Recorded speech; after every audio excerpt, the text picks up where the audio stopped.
सिंधु घाटी सभ्यता, जो लगभग 2500 ईसा पूर्व वर्तमान पाकिस्तान और उत्तम पश्चिम भारत में फली फूली, अपने उन्नत शहरी नियोजन और सामाजिक संगठन के लिए उल्लेखनीय थी। मोहनजोदड़ो और हड़प्पा जैसे शहरों को सुनियोजित रूप से बसाया गया था, जिनमें ग्रिड पैटर्न वाली सड़कें, समान आकार की पकी हुई ईंटों के मकान और परिष्कृत जल निकासी प्रणाली शामिल थी। घरों में आमतौर पर समतल छतें, आंगन, कुएं और स्नानघर होते थे, जो स्वच्छता और सुविधा पर उनके ध्यान को दर्शाते हैं। कृषि यहाँ के लोगों के जीवन का केंद्र थी, जहाँ वे गेहूं, जौ, चावल और विभिन्न सब्जियों की खेती करते थे।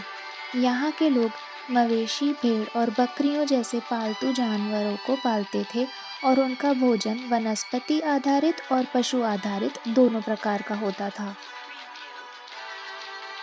यह समाज आध्यात्मिक समानता वाला था, जहाँ घरों का आकार और डिज़ाइन एक समान था, जिससे यह संकेत मिलता है कि सामाजिक संरचना तुलनात्मक रूप से समतावादी थी। विशेष रूप से यहाँ कोई भव्य महल नहीं पाए गए थे, जिससे यह संकेत मिलता है कि यहाँ के शासक भी सामान्य जीवन जीते थे। कारीगरों की समाज में महत्वपूर्ण भूमिका थी, जो मिट्टी के बर्तन, औजार और तांबे व कांस्य से बने आभूषणों का निर्माण करते थे। व्यापार यहाँ का एक आवश्यक हिस्सा था और इसके प्रमाण मेसोपोटामिया तक फैले व्यापारिक संबंधों में देखे जा सकते हैं।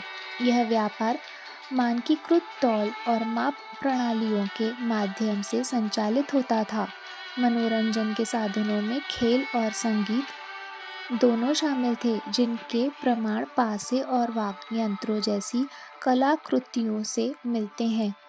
मोहनजोदड़ो का महान स्नानघर यह संकेत देता है कि यहाँ के लोग सामूहिक स्नान करते थे, जिसका संभवतः धार्मिक महत्व भी रहा होगा।